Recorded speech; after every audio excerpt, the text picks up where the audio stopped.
आप सभी को मेरा नमस्कार। आज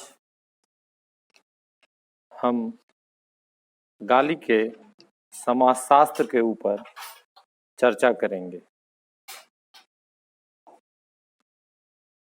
घर की औरतों को जैसे माँ, बहन, बेटी, पत्नी आदि को घर की इज्जत से जोड़ा गया।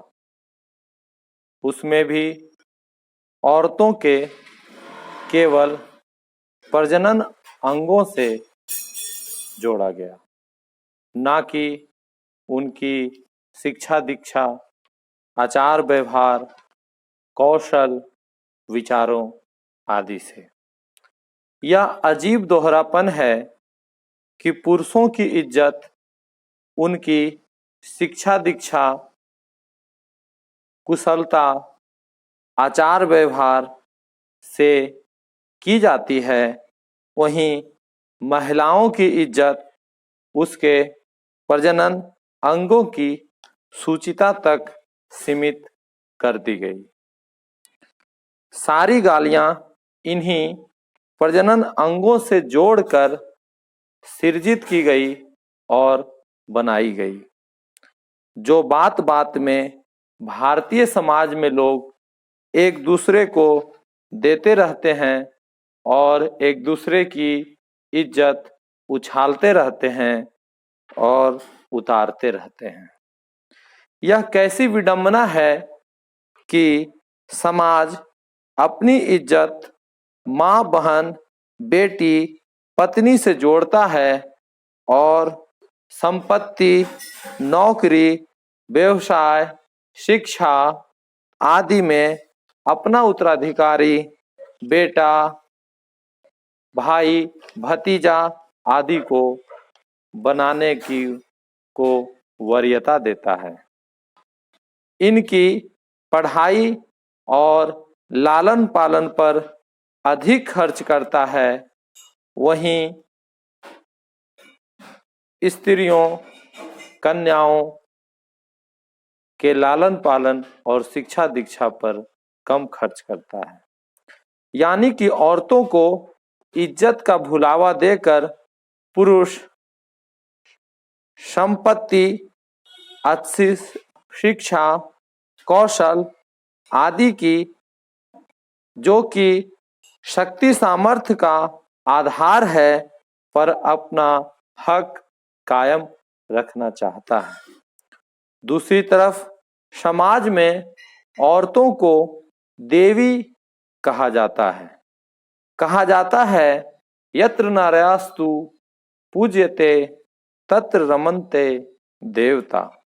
लेकिन वहीं उनके प्रजनन अंगों से जोड़ जोड़कर गाली दी जाती है। दरअसल औरत को घर की इज्जत, देवी जैसी उपाधियों से विभूषित करना उन्हें समानता का हक देना नहीं है, उन्हें सामर्थ्य बनाना नहीं है। जिस प्रकार देवी को मंदिरों में या एक घर के एक कोने में बिठा दिया जाता है और आवश्यकता अनुसार स्मरण किया जाता है, स्त्री को देवी का दर्जा देने का समाजशास्त्र भी यही है कि आवश्यकता अनुसार आपको स्मरण किया जाएगा। उसी प्रकार इज्जत से जोड़ने का भी समाजशास्त्र यही है कि इनसे जोड़कर इनके नाम पर गाली देकर किसी की इज्जत उतारी जाए। वहीं दूसरी तरफ औरतों पर इज्जत और देवी का दबाव भी बना रहे, जिससे कि वे त्याग, दया, क्षमा की प्रतिमूर्ति बनी रहें और कथित इज्जत की रक्षा में घर, आंगन, चार दीवारी की सीमाओं में रहें। इस तरह स्त्री और उनके प्रजनन अंगों पर सृजित गालियां ऐतिहासिक रूप से स्त्री की स्वतंत्रता, अधिकार, समता पर अंकुश लगाने की चेतन और अवचेतन में कवायद है। जिस समाज में और व्यक्ति में स्त्री के प्रति जितना तंग नजरिया होता है, उस समाज में और उसके व्यक्तियों की भाषा में गाली की मात्रा उतनी ही अधिक होती है। महिला के प्रति तंग नजरिया रखने वाले समाजों में गालियां एक पीढ़ी से दूसरी पीढ़ी में जाती है। दूसरी पीढ़ी पहली वाली पीढ़ी से कुछ सीखे ना सीखे गालियां जरूर सीख जाती है। बच्चा जब घर से निकलकर स्कूल जाना शुरू करता है, समाज के संपर्क में आता है, वह गाली सीखना शुरू कर देता है।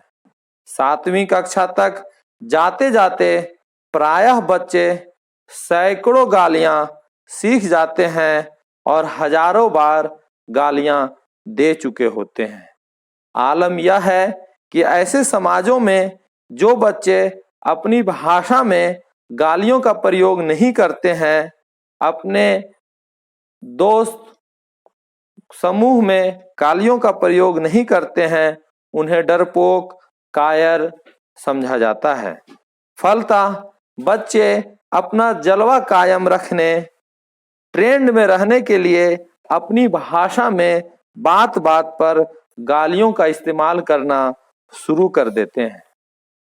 भारतीय सभ्यता, साहित्य, कला में गालियों को अपशब्द माना गया है। यानी कि शब्द जो स्वयं ब्रह्म हैं, ईश्वर हैं की गरिमा को ऐसे शब्द ठेस पहुंचाते हैं। इसलिए ऐसे शब्दों को कला साहित्य में वर्जित किया गया और इसे सभ्य सुसंस्कृत समाज में मान्यता नहीं दी गई। दोस्तों, आज की चर्चा यही गाली का समाजशास्त्र पर थी। अगर यह चर्चा आप लोग को अच्छी लगी हो तो इसे पसंद कीजिए, अपने परिचितों में इसे शेयर साझा कीजिए और हमारा मघी वाला चैनल को जरूर सब्सक्राइब कीजिए। नमस्कार।